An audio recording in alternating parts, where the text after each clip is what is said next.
So the other day I went to the cemetery with my friend to visit her grandfather. And it was weird because even though I'm used to thinking about death, I ended up feeling emotional.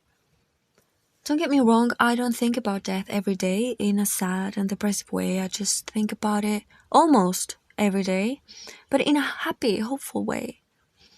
I like to think about it, to not forget what my priorities are. So going there was nice. The day was prettier than we had anticipated, and it was very peaceful. I don't know if my friend felt peace or if she only looked peaceful because of her bills. But whatever, she bought him flowers and we had to walk around a little bit so we could find his exact spot because the last time she went there, it was years ago. And when we found it, we sat, she cleaned the stone, arranged the flowers and put on music that her grandfather liked. And it was kind of an ASMR experience, but that's beyond the point. And I was watching her do those things while trying to pray in my mind for his soul and eternal rest. And it was really hard to concentrate because I couldn't help but thinking about the circumstances of his passing and the pain it caused. And myself, which I find so self-centered, that it's embarrassing to admit, but I was thinking about myself. And so while I was trying to pray, I ended up realizing that I've been procrastinating.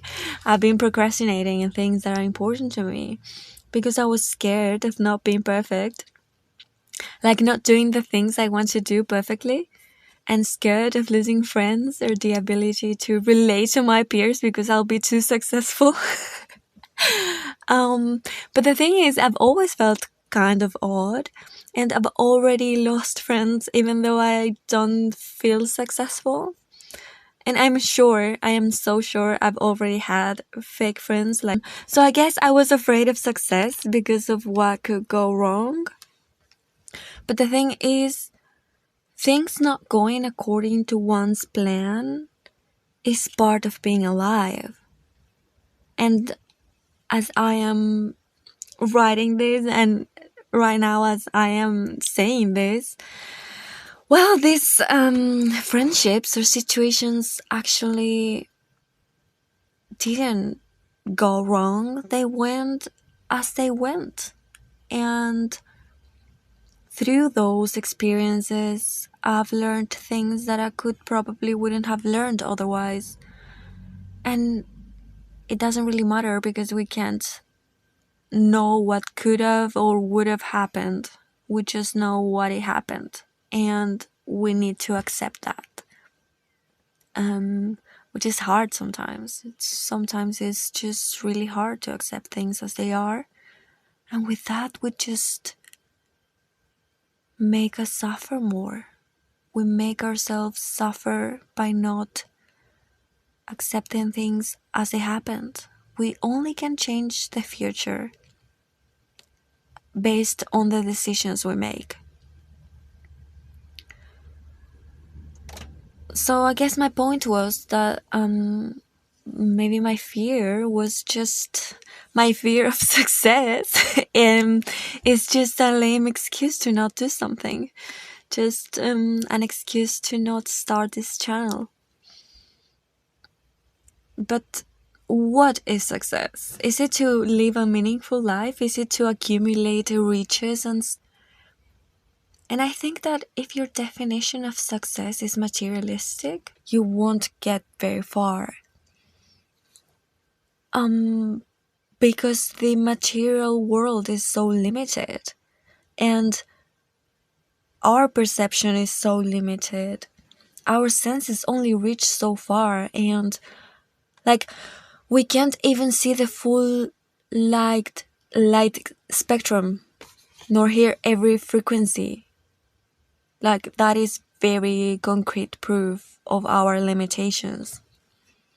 So in the face of our limited senses, what makes you think that we could judge reality accurately from only a materialistic point of view?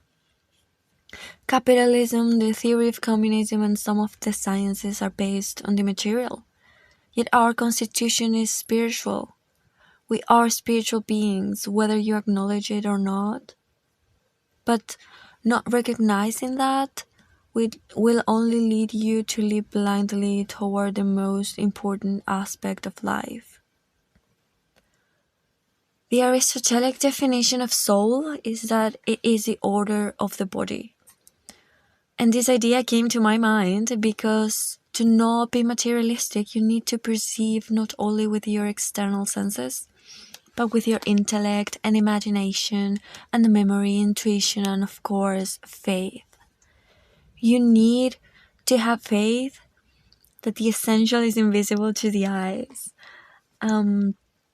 A person's character, for example, is invisible to the eyes, and it is, in my opinion, working with the soul, giving order to the body. So have faith. Have faith that there is more than what we can see, feel, touch, taste, smell, or even imagine. Know that this spiritual realm is real and all around us. And today, with all the wars going on, with all the information related to Epstein, now that we know the horrible things that the elite of the West have been doing to preserve their power, it is more evident than ever that the world is being governed by demon worshippers, literally. And like a horror movie based on a real life story can convince someone that if the devil exists, then of course God exists as well. I guess the way I would extrapolate this information is that, well, the economy is fake, money is an illusion, our politicians are basically puppets, wars can happen for literally no reason at all. So what's real? I think that when most of what it's shown to us is fake, then maybe the only thing that's actually real is what you cannot see. And so as common people, we may have very little economic or political influence, but the real power we have is spiritual. Because at the end of the day, that's the most real thing there is. The most important thing each one of us has is our soul. Not a material possession, because that's limited.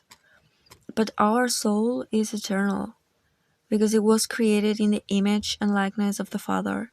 He spoke and created light, and that is mind-blowing to me. I think it's so amazing because it shows how important language is. It's created, blah, blah, blah. Yeah, very important. I don't even know how to speak. Its creative potential and how our nature, our divine nature, is reflected in language. That's why it's so wrong to lie. That's why prayer works. That's why words and stories have such a profound impact in our brains. That's what we're made for. But that's the topic for a whole other video. Today I'm talking about my visit to the cemetery. So let's go back to the original line of the story. So as I watched my friend clean the stone and arrange the flowers, I started to wonder, what are we doing here if under the dirt there are only human remains? And just as I was diving into this thought, wondering where is the electricity that kept him alive, where is that light, and hoping he's at least in purgatory, my friend said, there's probably nothing there by now. How long do you think it takes for the body to disappear? I don't know, I said, and so I googled it. Here are my findings in case you're wondering. The AI response was that depending on the conditions, such as weather and container, the soft tissue can take from 6 to 10 years. And of course, bones can go from 50 years to centuries. So we figured there was still something there. And we continued listening to the music in silence. Until she wondered if they put some kind of chemical or something in the bodies so the whole place doesn't smell bad. And just by using our own brains this time, we got to the conclusion that they do, because it all smelled fine to us, and because if they can manage to make them look pretty and kind of alive for when the casket remains open, then of course they can also minimize the smell. I think it just makes sense. Then she mentioned that it's been more than 5 years since it happened. And I wanted to cry, thinking about how fast time goes by. But my friend couldn't cry because she's taking pills. More than 5 years later, she is still working on recovering from the voluntary passing of her grandfather. And that is such a radical and concrete way of seeing how every choice we make, however aware and whatever degree of will you have devoted into making it, it will be like a drop in a lake, generating a wave of movement that will affect so many people and so many outcomes. I didn't even know him, yet I was somehow mourning his loss and listening to songs he liked. This is not to make you overthink every decision, not at all. That would be to become crazy, but my point is that we must focus our attention on how impactful we can be. Even when we aren't aware of it, we make an impact on others. That's what life is about. It's interaction. Like, the atoms, they crash into each other or whatever, and we also do that. We also move like that with ideas and with interactions. So I guess this is an invitation to become aware of the miracle life is, aware of our power, aware of the power of connection to the people you love and the divine, to Jesus. And yeah, have good friends to be there for you, to accompany you when you have to do something hard, and be that kind of friend to others. In conclusion, to live a materialistic life is to have a limited existence. In spirituality, we find expansion and eternity and truth. And the third thing is to choose, to make conscious choices. Otherwise, they'll get made for you. And I think there's even scientific evidence of the importance of choice for mood and self-esteem. And that's that. Thank you for your time.